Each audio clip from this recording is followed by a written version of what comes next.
"I want a child from you," declares the determined black woman, dismounting her horse before the timid farmer who tends his withering crops in shameful solitude.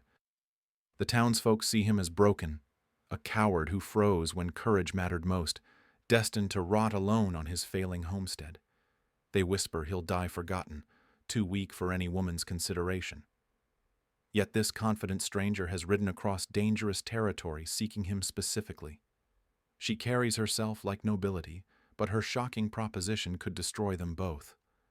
Behind her bold words lies a desperate gamble involving vast inherited land, territorial laws that threaten everything she owns, and a powerful enemy who wants both their dreams buried. She needs more than just a child. She needs salvation, and somehow believes this dismissed man holds the key. Will her impossible faith in the broken farmer forge an alliance strong enough to defy an entire territory? Or will their partnership crumble under the weight of secrets that could hang them both? Before we continue, comment where you are tuning in from. Perhaps we will publish a story there.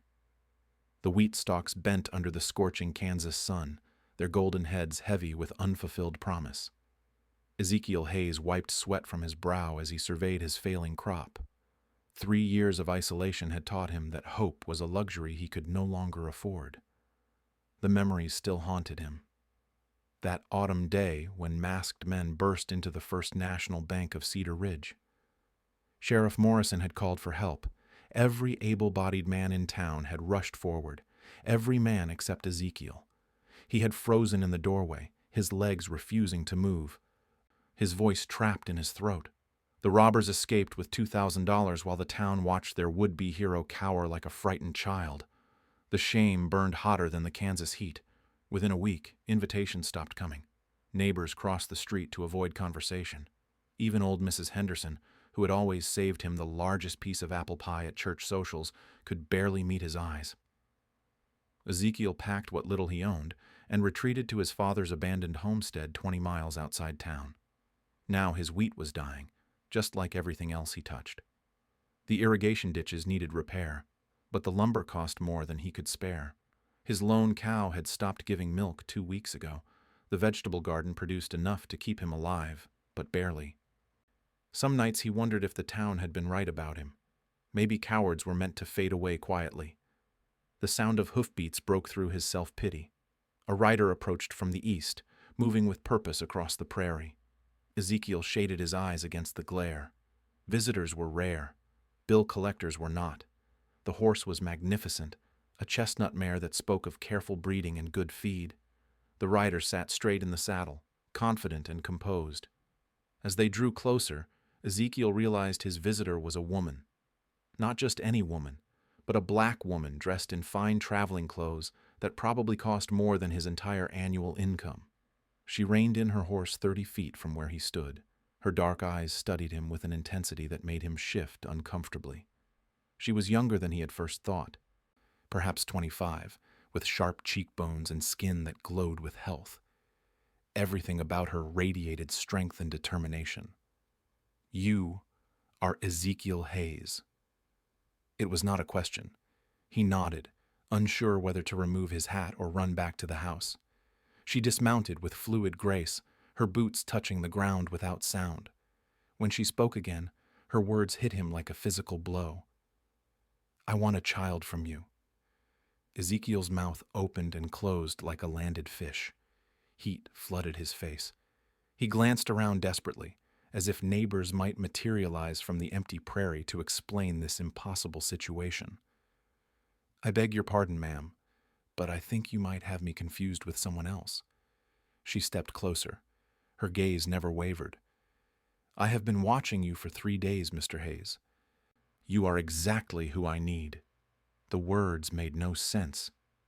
Ezekiel backed toward his porch, his heart hammering against his ribs. This had to be some cruel joke orchestrated by the men in town. Perhaps they had hired this woman to humiliate him further. "Ma'am, I think there has been a terrible mistake." "No mistake." She pulled a leather portfolio from her saddlebag. "My name is Nora Johnson. I am the daughter of Samuel Johnson, who owned the Double J Ranch east of Millerville. Perhaps you have heard of it." Ezekiel had indeed heard of it. The Double J was legendary throughout the territory. 2,000 acres of prime grazing land, complete with cattle, horses, and a main house that rivaled anything in Kansas City. Samuel Johnson had been one of the wealthiest landowners between Missouri and Colorado. I inherited everything when my father died 6 months ago. Nora opened the portfolio and withdrew several official-looking documents. However, territorial law requires unmarried women to obtain male oversight for properties exceeding 500 acres. I have 21 days to comply or face forced auction. The legal papers looked genuine. Ezekiel could make out property descriptions, tax assessments, and court stamps. His confusion deepened. Miss Johnson, I still do not understand why you have come to me. Because you are gentle. The simple words carried surprising weight.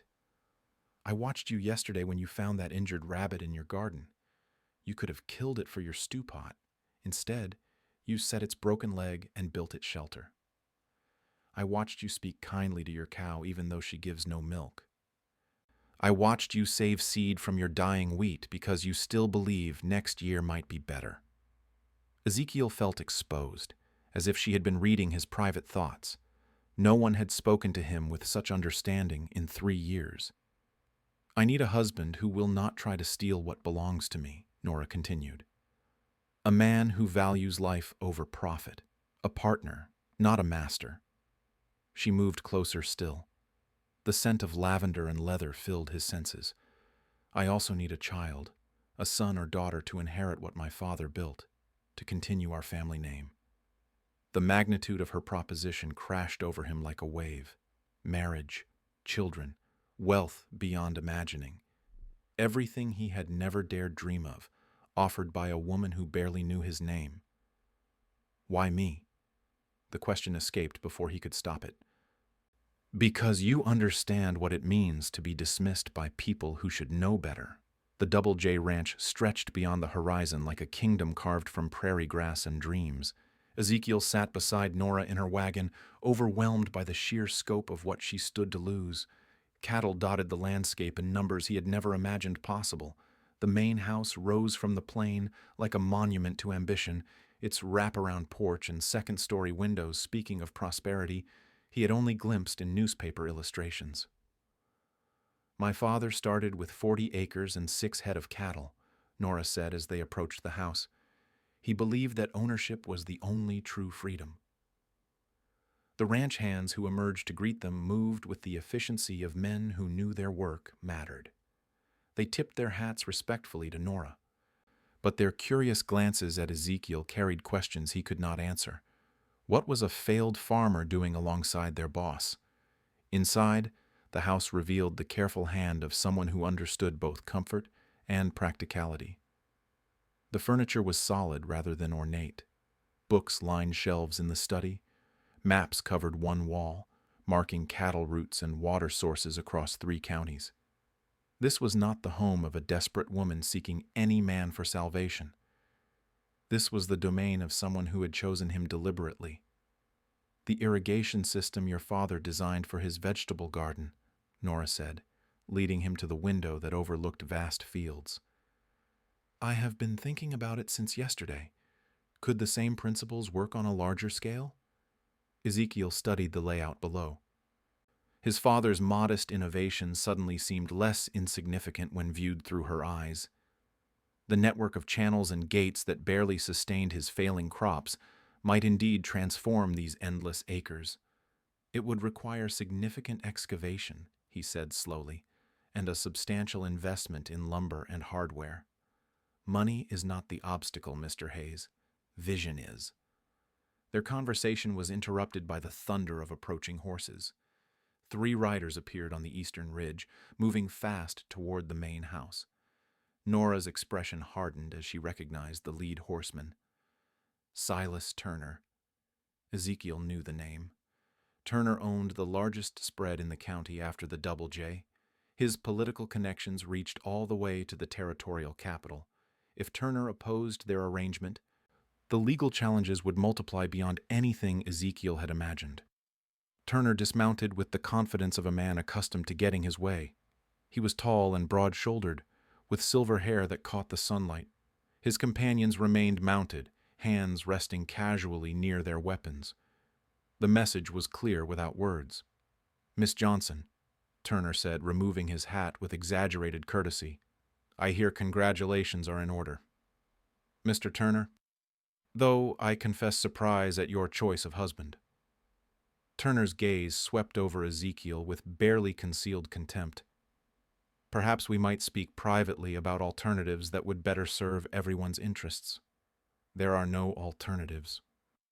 Turner's smile never wavered, but something cold flickered in his eyes. He had come expecting compliance and found defiance instead. "The territorial judge is a reasonable man," Turner continued, "but he takes a dim view of arrangements that circumvent established law. A marriage of convenience designed solely to maintain improper land ownership might face significant legal scrutiny. Our marriage will be entirely legal and proper." "Will it?" Turner stepped closer. "Because I have heard interesting rumors about the character of your intended. Stories about cowardice when courage was required. About a man who abandoned his community in their hour of need." The words hit Ezekiel like physical blows. His shame burned fresh in his chest, made worse by Nora's presence. She had chosen him despite his reputation, but hearing his failures spoken aloud by Turner's mocking voice made him feel small again. "Perhaps," Turner continued, "the judge might wonder whether such a man possesses the moral fortitude necessary for responsible land stewardship. Whether Miss Johnson's judgment in selecting him raises questions about her own fitness for such significant property ownership." The threat was expertly crafted. Turner was not just challenging their marriage. He was questioning Nora's competence and using Ezekiel's past as the weapon. "Mr. Turner," Nora said quietly, "you have made your position clear. Now I suggest you leave my property." Turner replaced his hat with deliberate slowness. His eyes never left Ezekiel's face. "Miss Johnson, I have filed a formal objection with the territorial court. Your proposed marriage will face a public hearing to determine its legitimacy. I trust your intended understands what such scrutiny entails." The riders departed as quickly as they had arrived, leaving dust and unspoken menace in their wake. Ezekiel felt his newfound hope crumbling like sand. Turner's challenge would expose every humiliating detail of his past to public examination. Worse, it would drag Nora down with him. "You should reconsider," Ezekiel said finally. "Turner is right about my reputation. I will only bring you more trouble." Nora turned from the window where she had been watching Turner's retreat. "Mr. Hayes, do you know what I see when I look at you?" He shook his head, afraid to hear the answer. "I see a man who feels too much rather than too little. A man who froze not from cowardice, but from conscience. A man who tends dying wheat with the same care he would show a thriving crop because the effort matters more than the outcome." Thunder rumbled in the distance. Dark clouds gathered on the western horizon, promising the kind of storm that could destroy crops and scatter livestock across the county. Nora watched the approaching weather with calculating eyes. "That storm will test us both before morning." The storm struck with the fury of nature unleashed. Wind howled across the prairie, bending grass flat against the earth. Rain fell in sheets that turned dust to mud and visibility to mere yards. Lightning split the sky in jagged white lines that revealed the chaos unfolding across the Double J Ranch. Ezekiel pressed himself against the stable wall, rain streaming down his face as he watched Nora's ranch hands struggle to secure the cattle. The animals had panicked when the first thunder crashed overhead. Now they milled in dangerous confusion, threatening to stampede into the darkness where broken legs and death waited in hidden gullies. "The north pasture," shouted Tom Bradley, Nora's foreman, over the wind. 30 head broke through the fence line. They are heading straight for Devil's Canyon.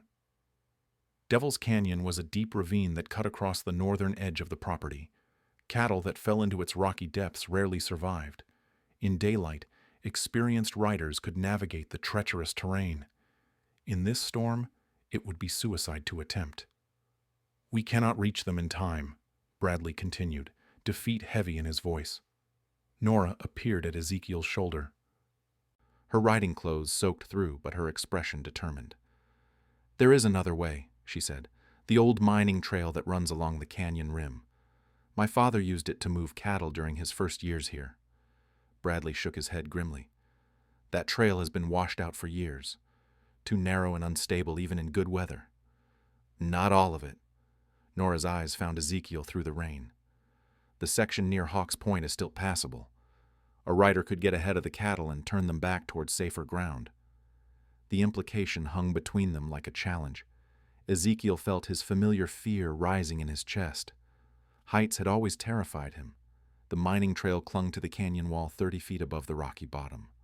One slip would mean certain death. "I will go," Bradley said. But even as he spoke, everyone knew it was impossible. The foreman had injured his leg earlier trying to repair storm damage. He could barely walk, much less ride a treacherous mountain path.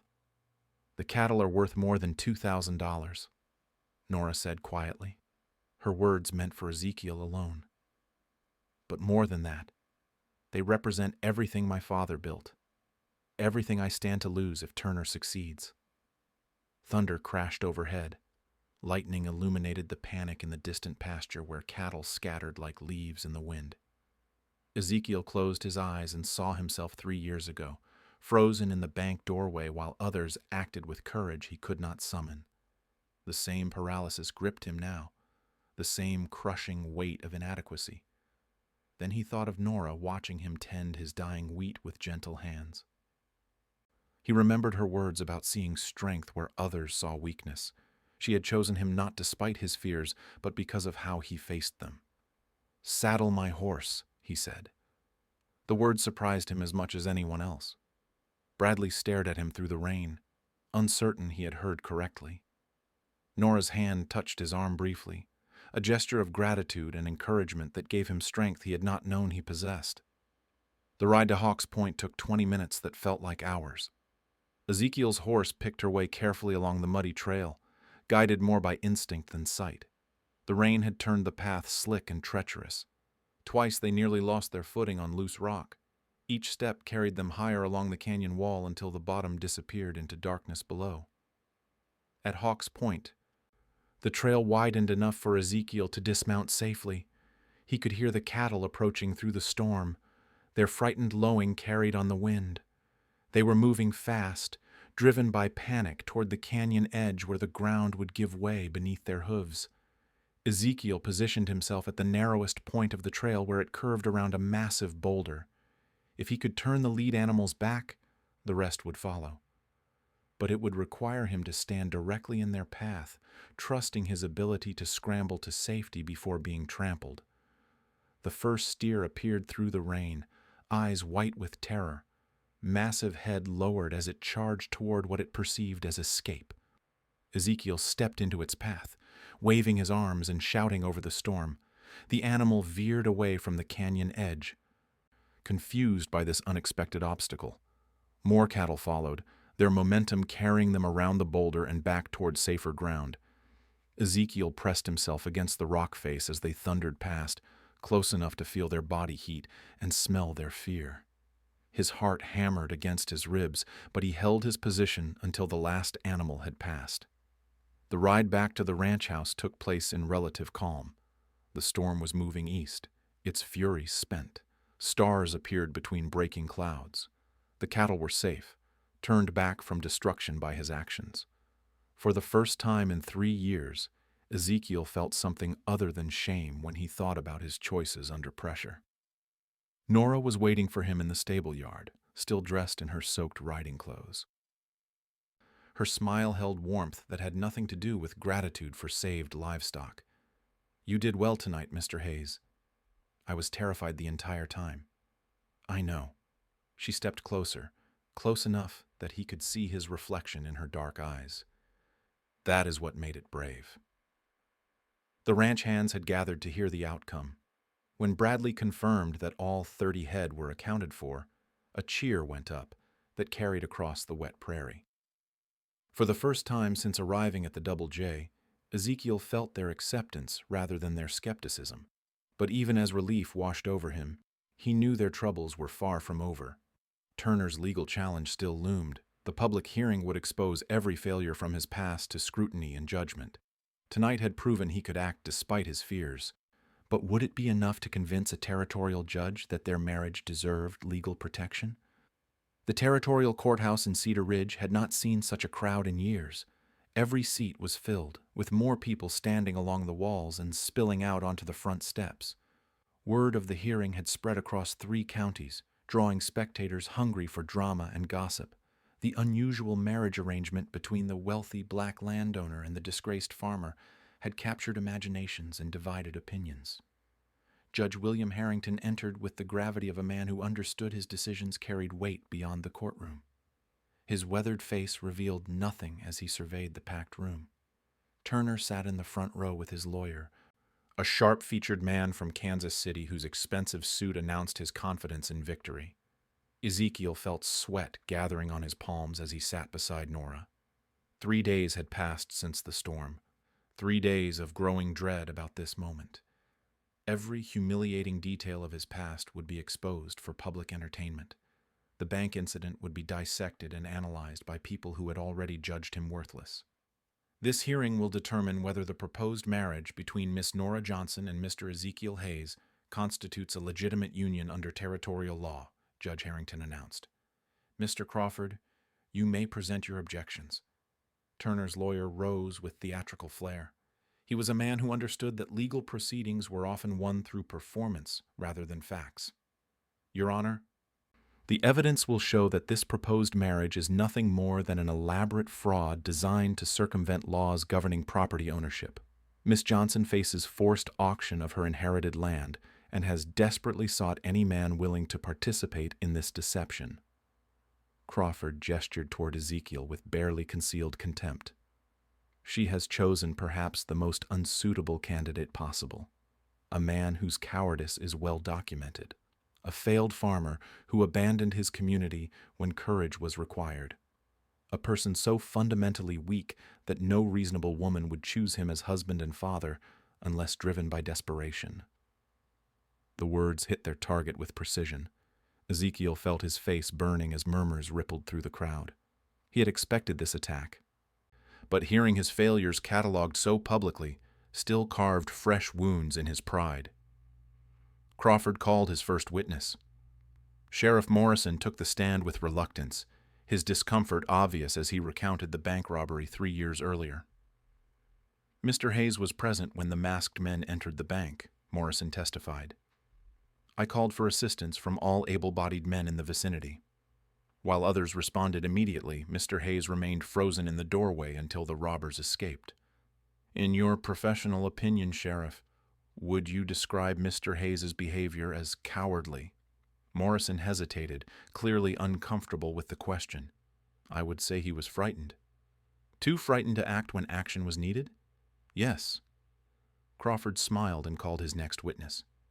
Mrs. Bayal, Henderson from the general store testified about Ezekiel's subsequent withdrawal from community life.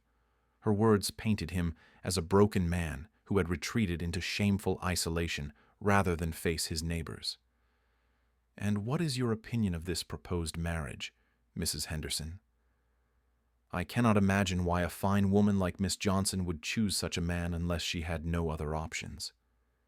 Each testimony built Crawford's case methodically. Ezekiel was weak, cowardly, unsuitable. Nora was desperate, deceived, making choices no rational woman would make.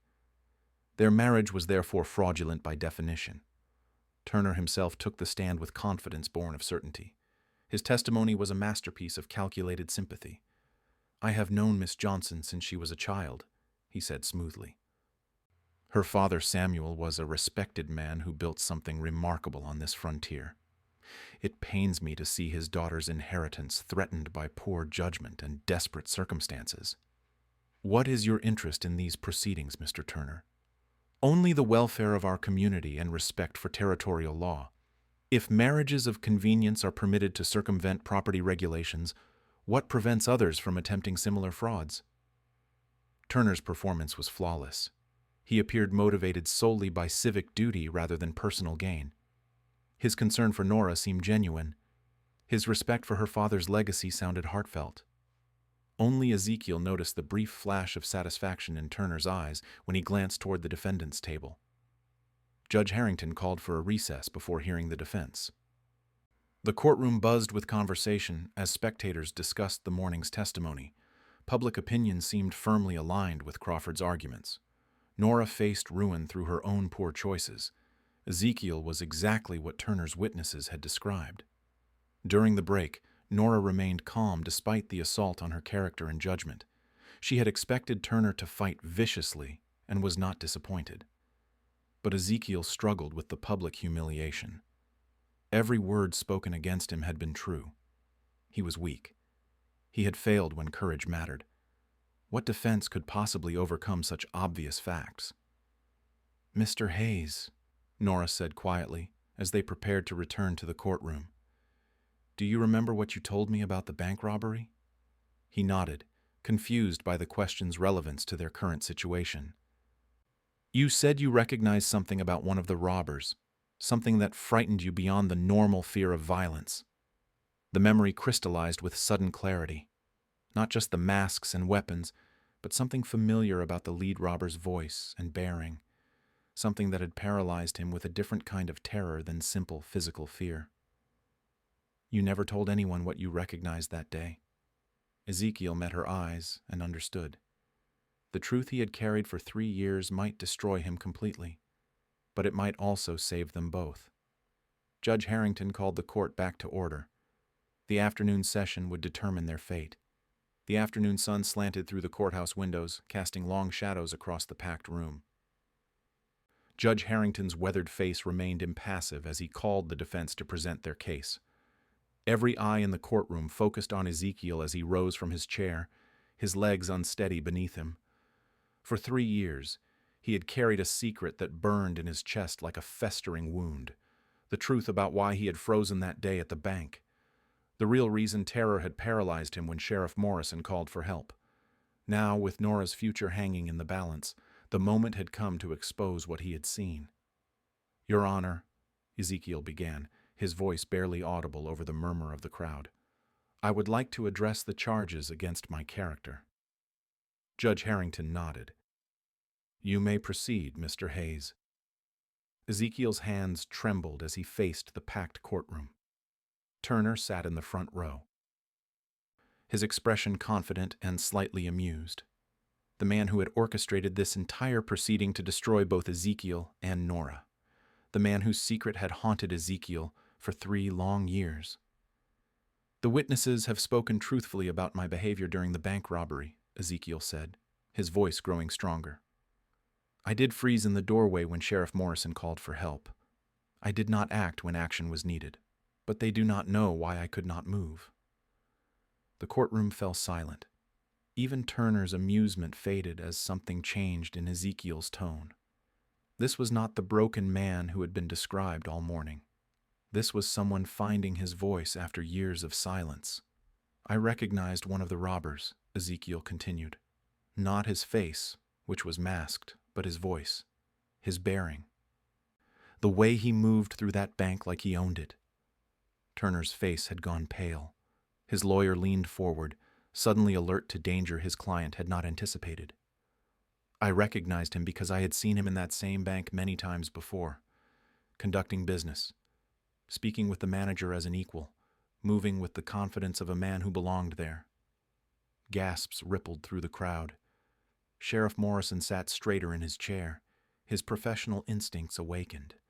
Judge Harrington's eyes fixed on Ezekiel with new intensity.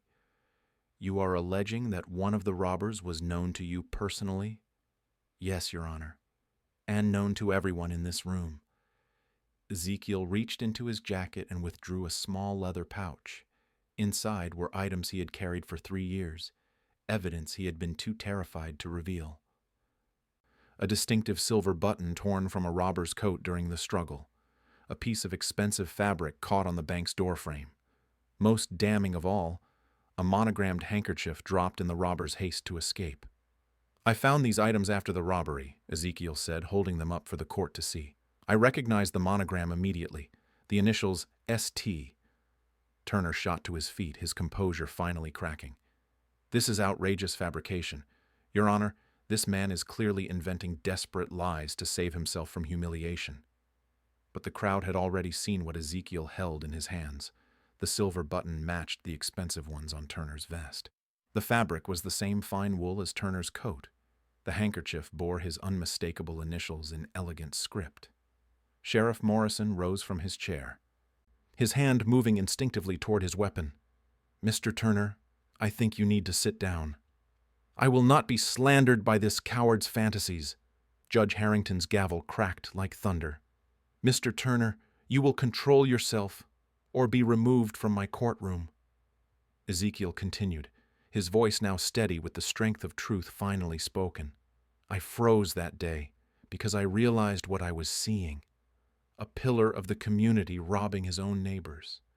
A man with enough political power to destroy anyone who dared accuse him. I was not just afraid of the robbers, Your Honor. I was afraid of what would happen to me if I exposed who one of them really was." The evidence told its story with devastating clarity. Turner had orchestrated the robbery of his own bank, using inside knowledge to maximize the theft while minimizing risk. His heroic reputation in the aftermath had been carefully constructed to deflect suspicion. The insurance money had funded his expansion into new properties and political connections. Crawford, Turner's lawyer, had gone ashen as he realized his client had used him as an unwitting accomplice in this hearing. By attacking Ezekiel's character so viciously, he had provided the perfect stage for Turner's exposure. "Why did you not come forward with this evidence before now?" Judge Harrington asked. "Because I was a coward, Your Honor, just as everyone said, but not in the way they thought." Ezekiel's eyes found Nora's across the courtroom. "I let fear of one powerful man's revenge keep me silent while an entire town believed lies about what happened that day." Turner made one final attempt to salvage his position. "Even if these fabricated items were genuine, they prove nothing. Anyone could have planted them to frame an innocent man." Sheriff Morrison had been examining the evidence with growing certainty. "The handkerchief has bloodstains, Mr. Turner, from when the bank manager fought back and wounded one of the robbers. You claimed you cut yourself shaving that morning to explain the bandage on your hand. The web of lies unraveled completely." Turner's political allies in the courtroom began edging toward the exits, unwilling to be associated with his downfall. His lawyer closed his briefcase and walked away without a word. Judge Harrington's voice cut through the chaos with absolute authority. "Mr. Turner, you are under arrest for bank robbery, fraud, and perjury. Sheriff Morrison, please take him into custody." As Turner was led away in shackles, his final glare promised that his hatred for Ezekiel would endure long beyond his imprisonment, but the threat no longer carried the same paralyzing terror. The secret that had owned Ezekiel for 3 years was finally exposed to sunlight. The legal challenge to their marriage collapsed instantly. Judge Harrington dismissed all charges and personally apologized to both Ezekiel and Nora for the ordeal they had endured. 6 months after Turner's arrest, the Double J Ranch had transformed into something neither Ezekiel nor Nora could have imagined when they first shook hands over her desperate proposition. The irrigation system Ezekiel designed had turned marginal pasture land into productive crops. Wheat grew golden in fields where only prairie grass had flourished before. The cattle thrived on improved feed, their numbers increasing as neighboring ranchers sought to purchase breeding stock.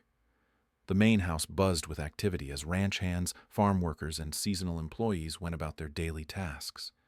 Ezekiel had proven as capable with large-scale operations as he had been with his small homestead. His gentle approach to animal husbandry produced calmer livestock and higher yields.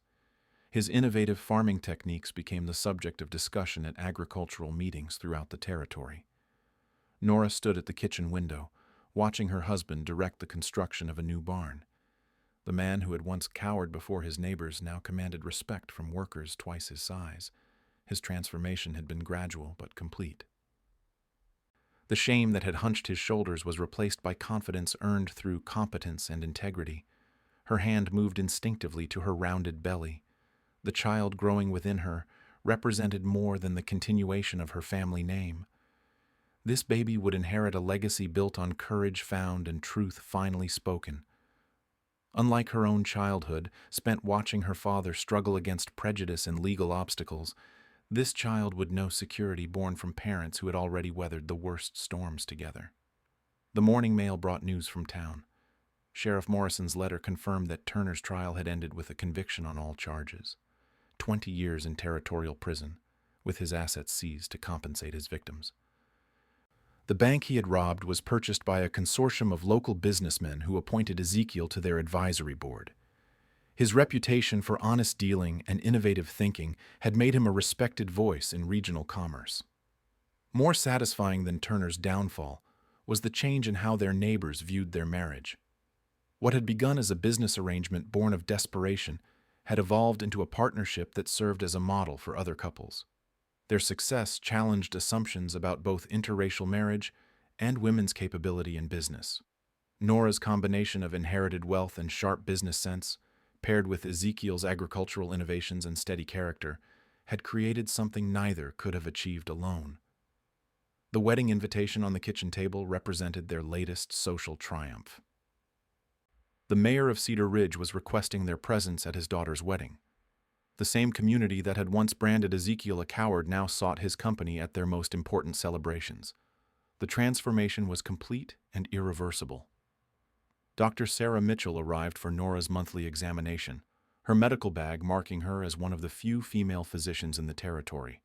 She had become a friend as well as a doctor, drawn to Nora's unconventional path and Ezekiel's quiet wisdom. Her own struggles to practice medicine in a profession dominated by men had created natural kinship with a couple who had defied social conventions to build their life together. "The baby is strong and healthy," Dr. Mitchell announced after her examination. "You should expect delivery in early spring, just as the calving season begins." The timing seemed appropriate, new life arriving as the ranch prepared for another season of growth and renewal. Ezekiel had already begun converting the spare bedroom into a nursery, crafting furniture with the same careful attention he brought to everything he touched. His excitement about fatherhood had surprised them both with its intensity. Evening brought their usual routine of reviewing the day's business over dinner. Ranch operations, crop yields, market prices, and expansion plans filled their conversation. They had become true partners in every sense, each contributing strengths that complemented the other's abilities. Their marriage had evolved far beyond the practical arrangement Nora had originally proposed. "Tom Bradley thinks we should consider purchasing the Morrison spread when it comes up for sale next month," Nora said, referring to their foreman's latest recommendation. The additional grazing land would support another 100 head of cattle. Ezekiel nodded thoughtfully. "The water rights alone would be worth the investment, but we should also consider whether expansion might stretch our management capabilities too thin." These discussions had become the foundation of their partnership. Neither made major decisions without consulting the other. Their different perspectives and experiences created a decision-making process that had yet to lead them astray. What had begun as mutual necessity had grown into genuine respect and affection. The evening mail brought a letter that made them both laugh. A formal inquiry from the Territorial Agricultural Commission, requesting Ezekiel to speak at their annual conference about innovative farming techniques. The man who had once hidden from his neighbors was now sought after as an expert whose insights could benefit farmers across multiple territories. "They want to publish your irrigation designs in their official manual," Nora said, scanning the letter. "Your father's simple innovation could improve crop yields for thousands of farmers." Ezekiel's smile carried quiet satisfaction rather than pride. He had learned that true accomplishment lay not in recognition, but in the positive impact of work well done. The boy who had frozen in fear had become a man who acted with thoughtful courage. As they prepared for bed, Nora placed Ezekiel's hand on her belly to feel the baby's movement. The child stirred beneath his palm, already restless with the energy that would carry the family legacy into the next generation. Their son or daughter would know from birth that love could transcend social boundaries, that courage could be found in unexpected places, and that partnership based on mutual respect could overcome any obstacle. The ranch settled into peaceful quiet around them. Cattle lowed softly in distant pastures. Night sounds carried across prairie that had witnessed their unlikely transformation from desperate strangers into devoted partners. Their story had become part of the land's history, proof that sometimes the most impossible choices led to the most extraordinary outcomes.